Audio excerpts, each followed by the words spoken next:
귀한 찬양 감사합니다. 에스겔서가 그리스도인들에게 그다지 인기 있는 책은 아닙니다.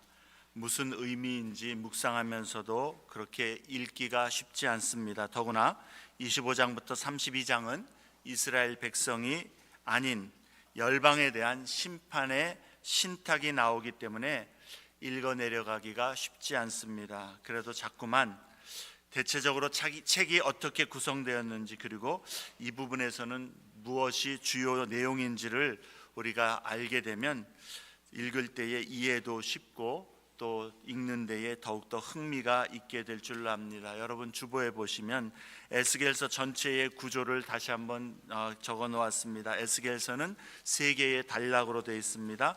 1장부터 24장의 내용, 유다에 대한 심판을 예언합니다. 그리고 25장부터 32장은 열방에 대한 하나님의 그 심판을 말씀하고 있고, 33장에서 48장에서는 이스라엘의 장래의 회복과 구원에 대한 메시지를 전해주고 있습니다.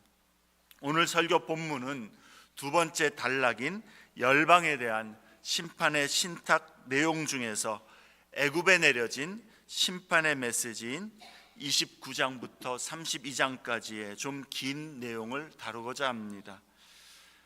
한 구절 한 구절 의미를 새기기에는 너무나도 많이 시간이 걸릴 것이고 지루할 것 같습니다.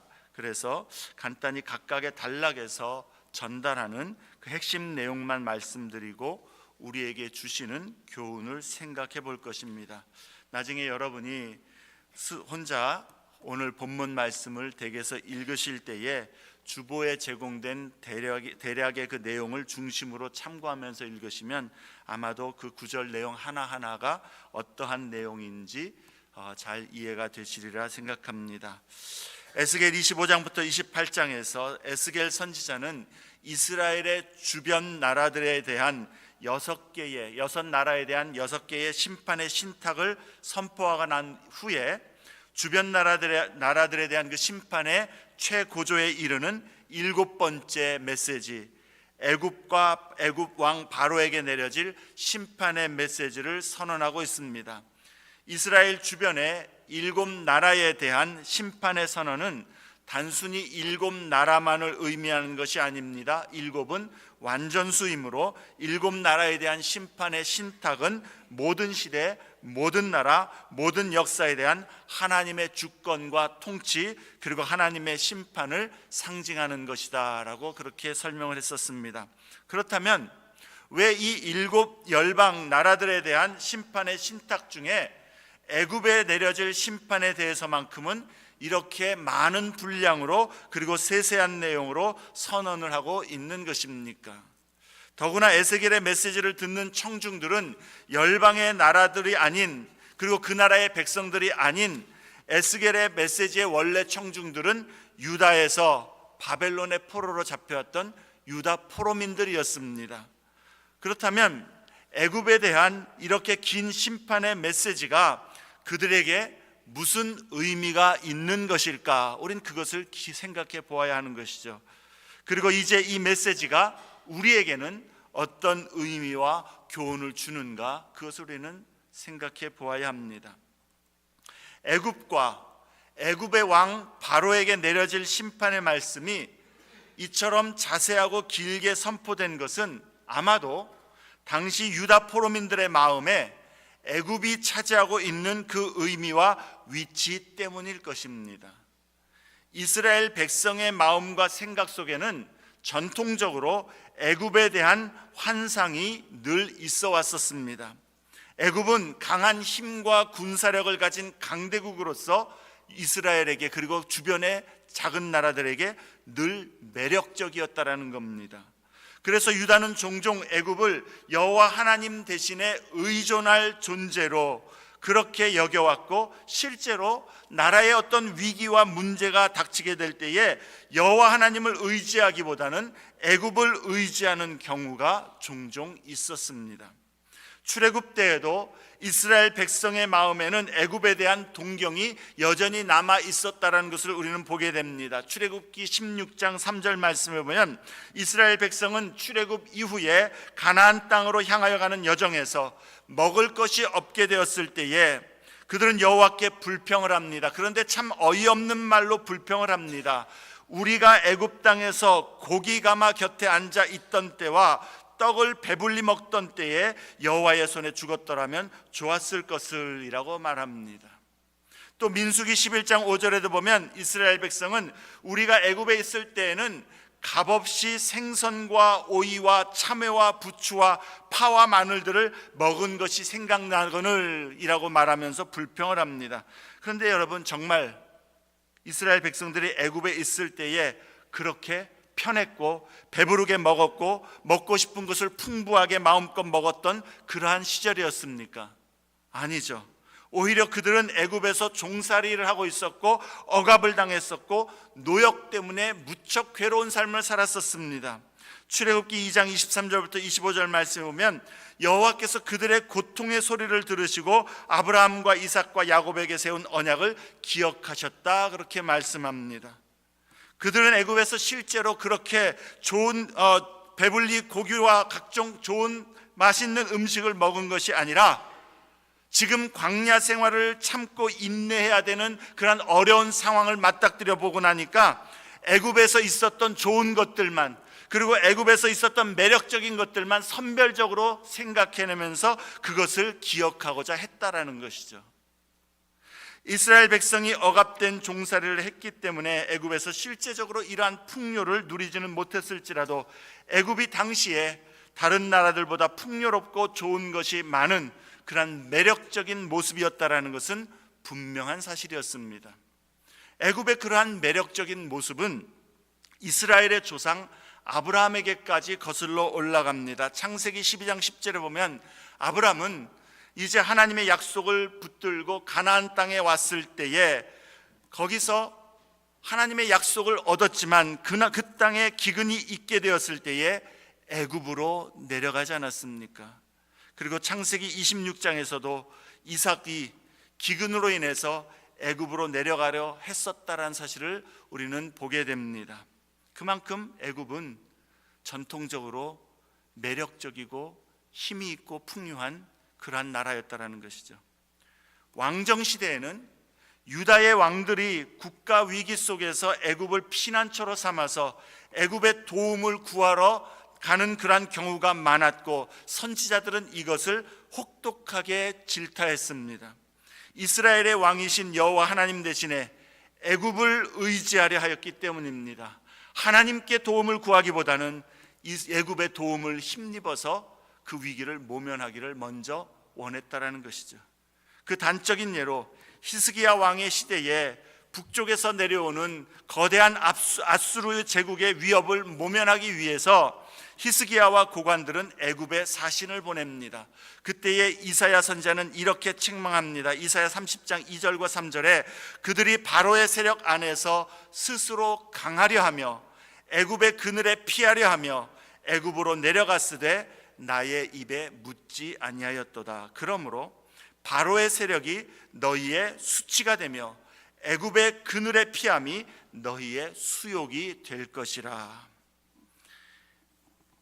애굽은 전통적으로 하나님의 백성에게 있어서 위험과 도전의 상황, 그 문제 가운데에 하나님께 먼저 맡기면서 하나님의 구원과 인도하심을 의지하며 구하기 전에 하나님 대신에 손쉽게, 그리고 기다리지 않고 당장에 또 내 힘과 내 노력과 내 의지대로 내 방법과 내 시간표대로 그렇게 도움과 피난처로 삼을 수 있는 하나님 대처 용품이 되었었다라는 것입니다.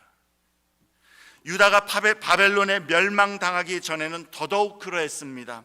유다의 마지막 왕 시드기야와 그 백성의 고관들은 바벨론의 압력과 위협이 점점 커져감에 따라, 그리고 유다 나라의 그 국운이 이제 점점 기울어져감에 따라 더더욱 애굽에 의지하여서 바벨론의 손에서 벗어나려고 무척이나 노력을 했었던 것입니다. 그때의 예레미야 선지자는 하나님께서 이미 바벨론에 굴복하도록 하나님께서 이미 바벨론에 의해서 유다를 심판하기로 작정하셨기 때문에 이제 유다는 애굽을 의지하지 말고 오히려 바벨론에 굴복하도록 선포하다가 고난과 핍박을 당했습니다. 이렇게 강대국 애굽에 대한 이스라엘 백성의 전통적인 그 마음과 환상이 있다라는 사실을 우리가 이해하게 될 때에 유다의 포로민들에게 애굽에 내려질 심판의 신탁을 왜 이렇게 길고 자세하게 선언하시는가가 납득이 되는 것이죠. 그들 가운데는 여전히 유다가 지금 애굽이 도와준다면 에스겔 선지자가 선포했던 것처럼 예루살렘이 바벨론에 의해서 멸망당하지 않고 위기를 극복할 수 있을 것이라는 그러한 환상과 소망을 가지고 있었기 때문인 것입니다. 애굽에다가 갔다가 바친 그 조공과 그때의 애굽의 바로 왕이 유다를 도와주겠다라고 철석같이 약속을 했었기 때문에 지금 바벨론 느부갓네살 왕이 유다를 침공할 때에 이제 애굽의 바로 왕이 와서 도와줄 것이라는 그러한 기대와 소망을 환상으로 갖고 있었다라는 것이죠. 그런데 실제로 역사적으로 볼 때에 바벨론에 의해서 유다가 유린을 당할 때에 애굽은 자기 땅에서 한 발자국도 나오지 못했다라는 사실입니다. 유다는 애굽을 의지했으나 애굽은 갈대 지팡이에 불과했다 그렇게 말씀합니다.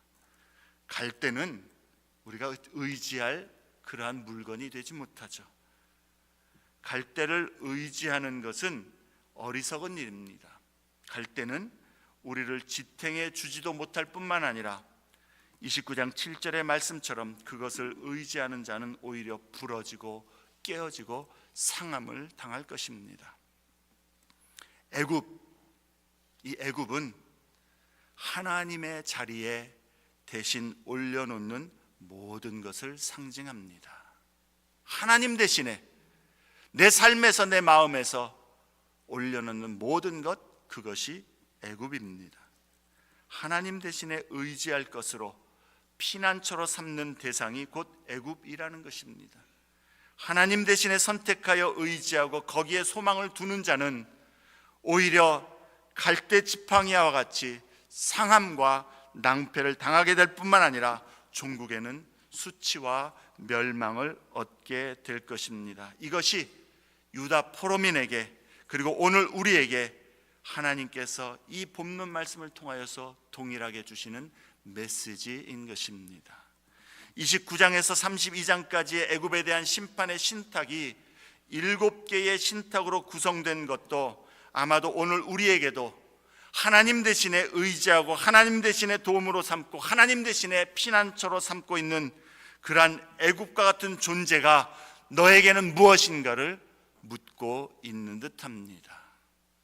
그리고 그것이 어떠한 것이든, 그것이 좋은 것이든, 그것이 선한 것이든, 그래서 그것이 현재는 지혜로운 것 같고 나를 구해줄 것 같고 나의 문제에서 해결해 줄 것 같아 보여도 하나님 대신에 하나님을 순종하고 하나님 앞에 의지하고 하나님 앞에 나의 삶을 헌신하는 것, 그것 대신에 내가 더 의지하는 것, 더 귀하게 여기고 더 소망과 안전과 피난처라고 생각하는 것, 그 모든 애굽은 무용할 뿐이요 그 결과는 멸망과 수치일 것이라는 것을 보라는 것입니다. 7개의 신탁의 내용을 간단히 살펴보면 각각의 신탁은 여호와의 말씀이 내게 임하여 이르시되라는 표현으로 단락이 나뉘어지고 있습니다. 첫 번째 29장 1절부터 16절에서 여호와께서 애굽의 바로를 대적하신다 말씀합니다. 전능하신 여호와, 모든 만물의 주관자이신 여호와 하나님께서 대적하시면 이 땅에 제 아무리 강한 나라, 강한 군사력을 가진 세력이라 할지라도 그 앞에 설 수 없습니다. 여호와를 아는 하나님의 백성이 하나님 대신에 하나님 앞에 순종하는 것을 타협하면서 다른 것을 의지하여 그것을 붙잡아 나가고자 한다면 그것을 의지하는 것은 정말 어리석은 일이라는 것입니다. 로마서 8장에 바울은 그리스도 안에서 하나님께서 우리에게 만일 하나님이 우리를 위하시면 누가 우리를 대적하리요라는 말씀으로 하나님의 백성의 특권과 능력을 상기시켜 줍니다. 우리의 삶에서 실제적으로 무엇을 의지하고 무엇을 우리의 피난처와 안전과 소망으로 붙들어야 할지가 분명하다라는 것이죠.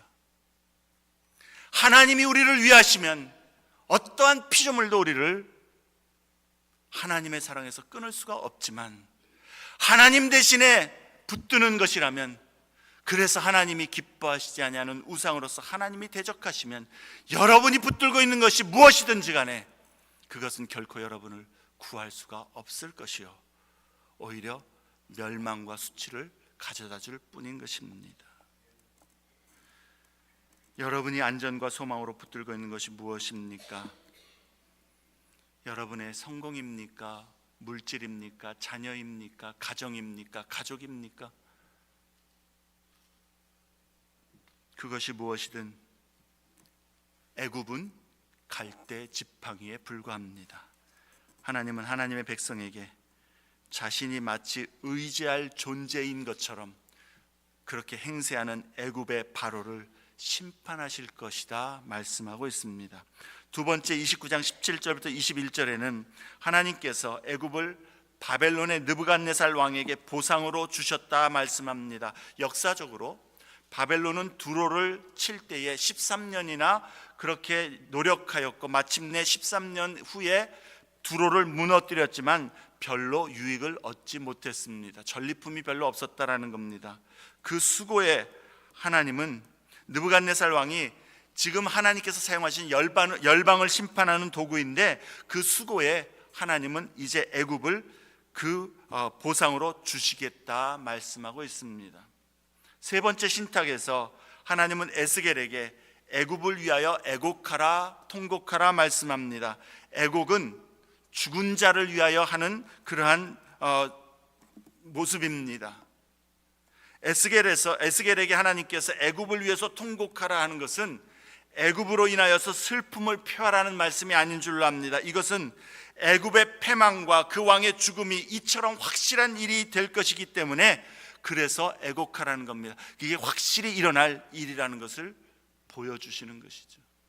네 번째 신탁은 하나님께서 바로의 팔을 부러뜨리셨고 여호와의 칼을 바벨론에게 주셨기 때문에 유다 백성이 기대하는 것처럼 상상하는 것처럼 애굽은 절대로 그들을 구원할 수 있는 그러한 존재가 되지 못함을, 애굽이 그러한 상태가 아니라는 것을 말씀해 주시는 것입니다. 오히려 그들은 바벨론에 의해서 죽임을 당할 것입니다.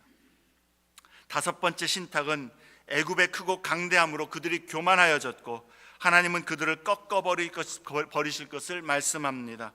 그들이 큰 나무가 되게 하신 것도 여호와 하나님이십니다. 그런데 교만하였고 하나님은 그 교만을 벌하시겠다라는 것이죠. 애굽뿐만 아니라 교만은 우리에게도 언제나 패망의 선봉입니다. 애굽은 그 교만 때문에도 칼에 죽임을 당하고, 또 애굽을 의지했던 모든 작은 나라들도 애굽이 가는 그 칼에 멸망당하는 똑같은 운명을 함께 맞을 것을 이야기해주고 있습니다. 오늘 우리 삶에서도 하나님께서 이 세상을 심판하시는 날에 하나님 이외에 의지했던 모든 것들, 이 세상을 하나님 다 새롭게 하시고 심판하실 때에 하나님 이외에 의지했던 모든 것들, 그것들은 다 불로 살라지고 또한 멸하여질 텐데 그것을 의지했던 사람들도 함께 멸망을 당할 수밖에 없다라는 것이죠. 여섯 번째와 일곱 번째 신탁에서 이러한 애굽의 운명을 더더욱 적나라하게 묘사해 주고 있습니다. 애굽은 죽은 자의 지하 세계로 들어갈 것이요 그를 의지하고 따랐던 모든 것도 그리 될 것이다 말씀합니다. 그 마지막 신탁에 보면 일곱 나라들에 대한 그 지하 세계에서 그들이 생전에는 다른 나라들이 두려워하는 그러한 강대국의 모습이었으나 그들도 죽임을 당하고 수치를 당하여서 지하 세계에 죽은 상태로 들어갈 것이라는 것을 말씀해주고 있는 것이죠. 이것이 하나님 이외에 하나님 자리에 서 있는 모든 것들의 운명이요, 그것을 하나님 대신에 붙드는 사람들의 받을 그 종국이라는 것을 깨닫게 해주고 있는 것입니다. 사랑하는 여러분, 하나님 대신에 의지하고 소망으로 삼는 피난처는 그것이 무엇이든 허상이라는 것을 깨달아야 합니다. 그런데 우리의 신앙은 어떠합니까? 주 예수를 믿고 그를 따른다라고 하면서 여전히 이스라엘 백성처럼 우리의 상황과 일들 속에서 여호와의 뜻을 구하고 주님의 시간과 방법으로 일하시기를 기다리면서 오늘 내가 있는 자리에서 최선을 다하여 하나님 앞에 순종하고 하나님을 예배하고 하나님의 뜻대로 나의 삶을 드리고 그렇게 주님의 충성된 제자로 살아가려고 하는지, 그것보다는 애굽으로 먼저 달려가서 손쉬운 응급 처방을, 그리고 나에게 만족과 위로와 안전을 줄 것이라고 여겨지는 것들을, 신앙의 모습, 하나님 앞에 충성된 모습, 하나님 앞에 신실한 모습을 조금 뒤로 하면서라도 그것을 붙들려고 하는, 애굽으로 달려가는 그러한 신앙의 모습은 아닙니까?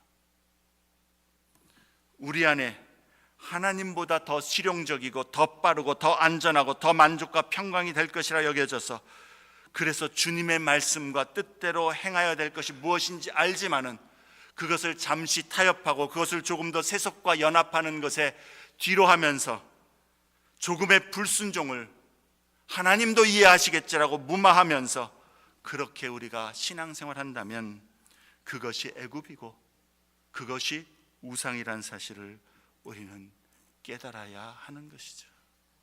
여러분, 지금 우리의 신앙생활은 무엇에 초점을 두어야 하겠습니까? 하나님께 무엇을 간구해야 되겠습니까? 어쩌면 여러분들이 지금 하나님 앞에 계속해서 간절히 구하는 그것이 하나님을 더 섬기고 하나님을 의지하고 하나님 뜻대로 살고자 하는 것보다는 지금 나에게 만족과 안정과 평안을 달라고 그것만 구하는 애굽을 구하고 있지는 않습니까?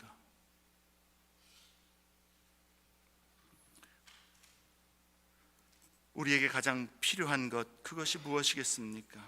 올해의 표, 이제 올해가 2달밖에 안 남았지만 올해의 표, 회복, 오라 너희의 영혼이 살리라입니다. 여러분에게 진정으로 필요한 회복은 무엇입니까? 어떻게 주님 앞에 오라 부르시는 그 부르심에 나아가야 하겠습니까? 여러분은 하나님께서 주시고자 하시는 회복은 하나님 앞에 하나님을 온전히 의지하여 하나님을 온전히 붙드는 그런 삶의 회복을 주님은 주시길 원하시는데, 우리는 여전히 내 삶에 이 애굽이 부족하고 내 삶에 이 애굽이 여전히 없기 때문에 불행하다고 생각해서 애굽들만 지금 구하고 있지는 않습니까? 그 회복만을 지금 바라고 있지는 않습니까? 하나님께 우리의 마음과 삶을 드리는 결단과 회개로 주님 앞에 나아가야 할 줄로 압니다. 우리 안에 하나님 대신에 의지하는 우상들, 하나님보다 더 우선을 두는 그러한 우상을 보여주시고 그것을 회개하도록 은혜를 구해야 할 것입니다. 우리 안에 우상들을 벗겨내시는 것이 진정 성령의 은혜이고 진정한 성령의 사역인 줄로 압니다.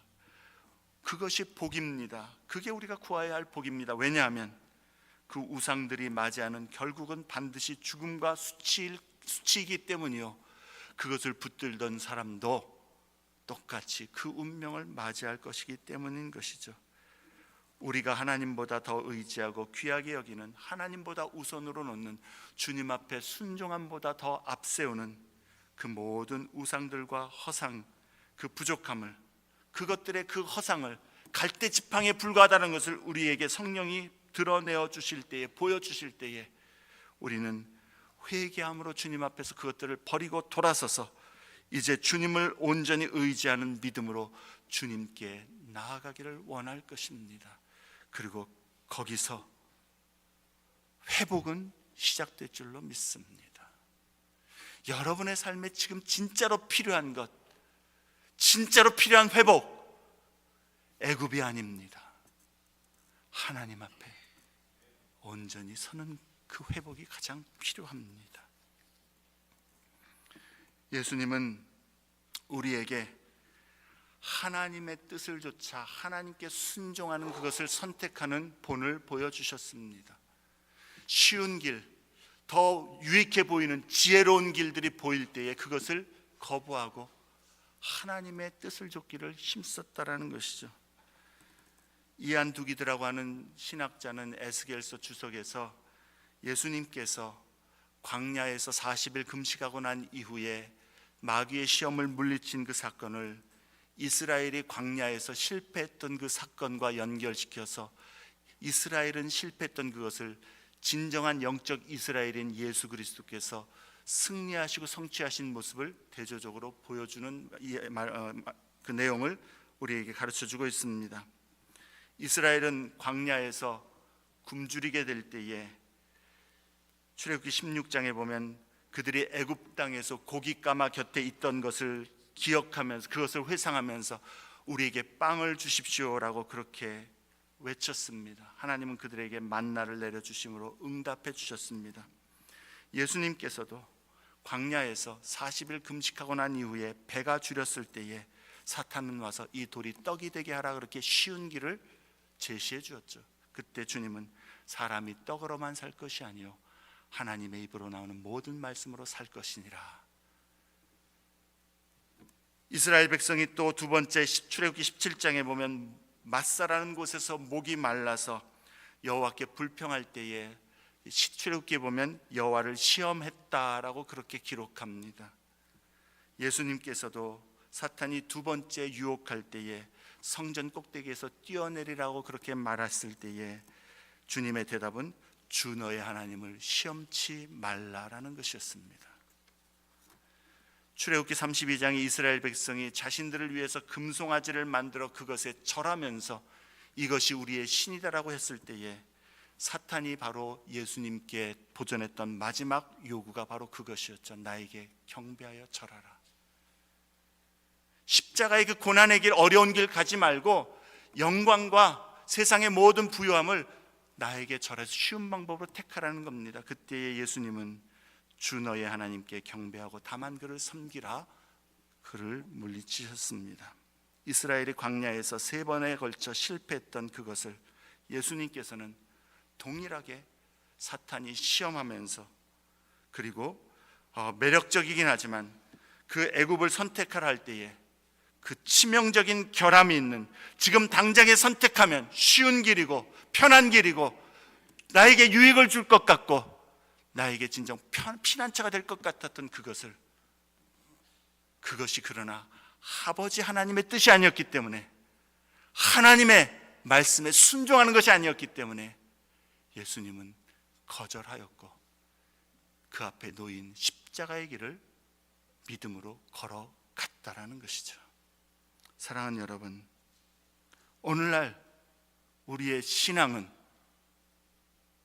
누구든지 나를 따라오려거든 자기를 부인하고 자기 십자가를 지고 나를 조철하신 그 주님의 말씀에 귀를 기울여 이것이 고난의 길이라 할지라도 이것이 내 삶에 인내가 필요하고 때로는 주님의 말씀에 순종하기 위하여서 내 삶의 앞이 어두운 것이 된다 할지라도 좁은 문, 좁은 길로 주님 의지하여 주님 말씀이기 때문에 주님 뜻이기 때문에 내가 확실하지 않아도 그 주님 말씀 붙들고 가고자 하는 그런 십자가의 길을 걸어가는 주님의 제자입니까? 아니면 나의 삶에 지금 당장에 나가 편하고 내게 유익이 되고 내 눈에 정말로 만족이 되는 그래서 지금 당장에 주님이 나를 축복해 주셔야만 나의 하나님이 되는 그러한 기복적인 신앙으로 가득 차 있지는 않습니까?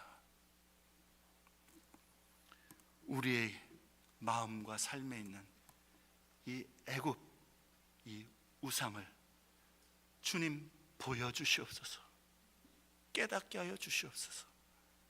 나는 아닌 것 같지만 내 안에 하나님 주의 말씀으로 비추어 주셔서 이 세대에 이 신앙의 그 물결을 쫓아가는 것이 아니라 하나님 말씀에 철저하게 순종하고 하나님 뜻에 그것이 좁은 문, 좁은 길이라 할지라도 주님 걸어가신 길을 바라보며 믿음으로, 인내로, 순종으로, 헌신으로, 충성으로 나는 그렇게 주님 따르기를 원합니다라는 그러한 십자가의 길을 따르는 그러한 삶을 살기를 우리는 사모하고 구하고 주님 앞에서 그러한 삶을 살기를 힘써야 될 줄로 믿습니다. 십자가에 이르는 길을 위하여서 사탄이 제시하는 응급처치들을 과감하게 던져버리고, 그것이 지금 당장에 내게 유익을 주는 것 같아도 그 종국은 수치와 멸망임을 보면서 오늘도 주를 향하여 주의 말씀 붙들고 우직하게 주님을 따라가기를 힘쓰는 그러한 주의 성도들 되시기를 주의 이름으로 축원합니다.